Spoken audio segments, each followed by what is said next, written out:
Time. I call the member for Indi. Mr Deputy Speaker, I rise today to talk about the 2014-15 budget, and I acknowledge my colleagues in the room.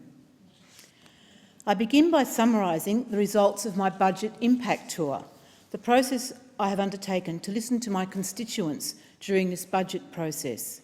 It's one of the delights of being an independent that I'm able to do this. Since the budget was delivered, myself, my staff and a large group of volunteers have been travelling around Indi undertaking a budget impact tour. We have held talks and listened to the views of people and interest groups in all parts of the electorate, asking them for their 3 budget priorities and suggestions for revenue raising. Over 300 face-to-face and 250 people have contacted the office by phone, email, social media and website. And as I speak, a team of volunteers are recording this data, tracking where the respondents live, what topics they are particularly concerned about, their ideas for changes and improvements to the budget.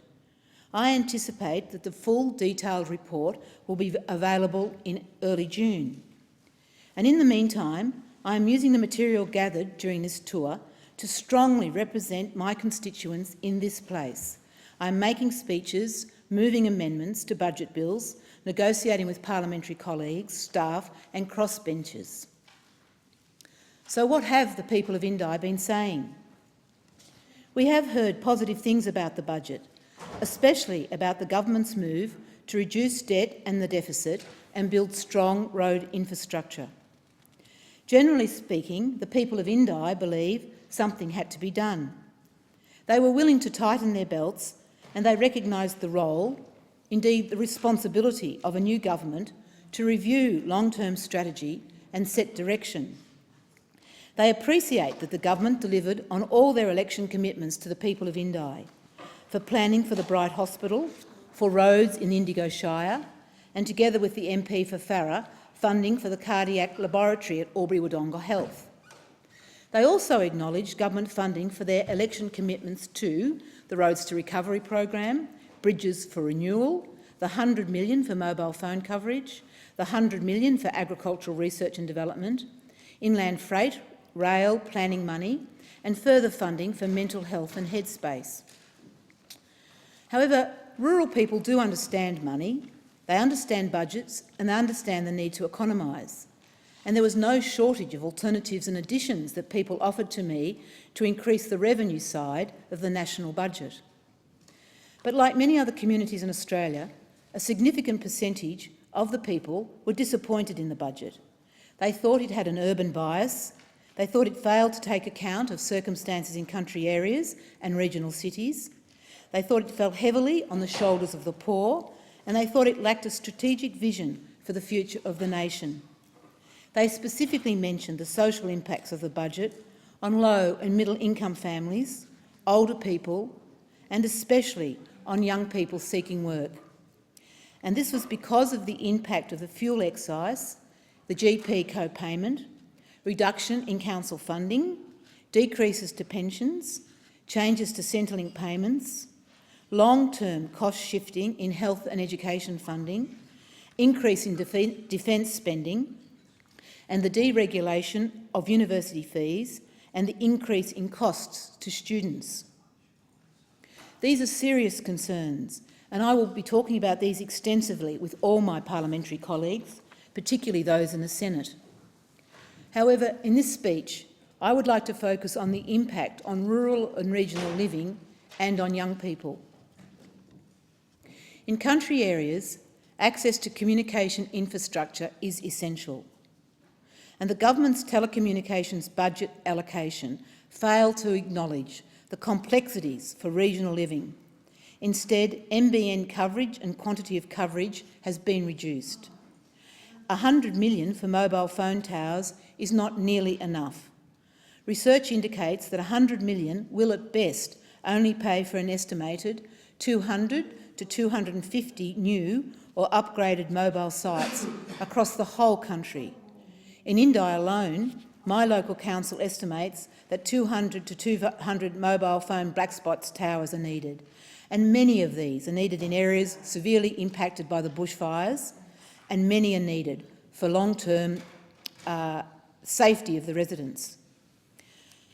Access to travel is also essential in country areas.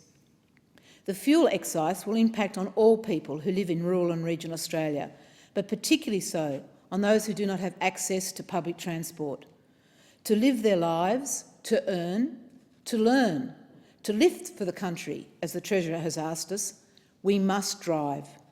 Constituents constantly told me that petrol is already more expensive in the country, and now it will even be more so. Access to the doctor is essential in rural areas, and the GP co-payment adds to fees that many people in Indi already pay. Mr Deputy Speaker, the national bulk billing average in Australia is 75%. In many metropolitan areas, it's 85%. However, in Indi, it's 65%. So that means that 35% of people already pay large amounts of money to go to the doctor.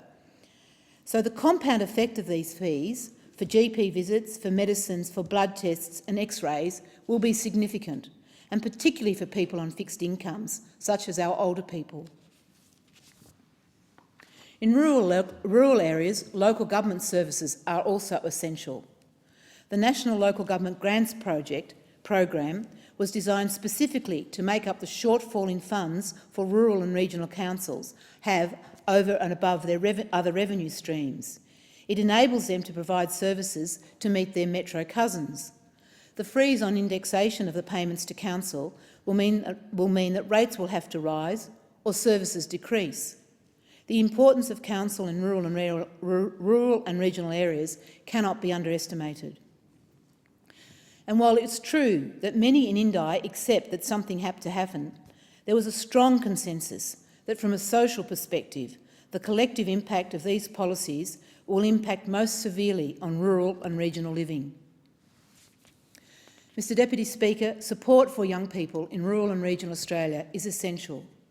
Young people are the future of Australia, and they're particularly the future for rural and regional Australia. Many of the young people I spoke to felt that the budget would not help them. They said that they felt that they were being blamed for not being able to get work or blamed for not getting into further education. As one young woman said, "I'm trying, but it's so hard, and it's even harder with no money." The cuts to education and to financial support for young people under 30 on youth allowance and New Start will have a significant impact on a whole generation of young country people. Young people in Indi are not lazy. They do not want to be unemployed forever. They want to undertake education. There are just not enough local opportunities to earn and learn. And much of Indi has a youth unemployment rate of 17.5%. This is 11.5% higher than the average unemployment rate in the whole nation. Many parts of Indi have no local further options, and those that are there exist in the northern parts of the electorate. And altogether we have approximately 5,000 further education places. However, there were well and truly over more than 5,000 people already on New Start or youth allowance in Indi. This makes for a very difficult equation, Mr Deputy Speaker. How can we expect young people in Indi to earn or learn when there are insufficient jobs and insufficient education opportunities for them? The options are limited, and I believe the unintended consequences will be severe and long-lasting, and I will be doing my very best to have this part of the budget changed. We need to support and encourage our young people to remain in rural and regional Australia, and to support and encourage their parents, their families, their friends, community organisations and businesses to create local jobs and education opportunities.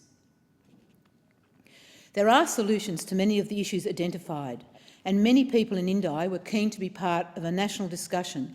How do we grow the economic pie? How do we maintain a fair, welfare, social safety net? They said they were prepared to tighten their belts, even to pay more if they had a sense that the budget will build a stronger and more resilient country. A constituent in Wodonga, male, retired, over 60, reasonably well off, who owns his own home, children all in jobs and still healthy, told me that last year he received an income of over $400,000 from his self-managed super fund. And, I quote, "Cathy, I pay no income tax at all."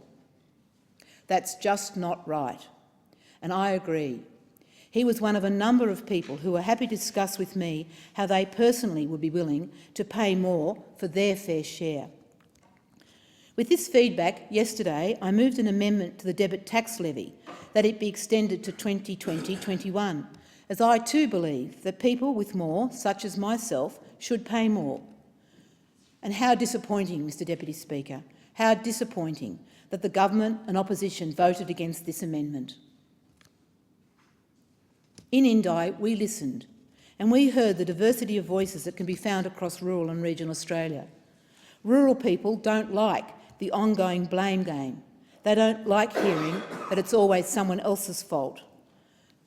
They don't want to be told that they are untrustworthy or lazy or just too old.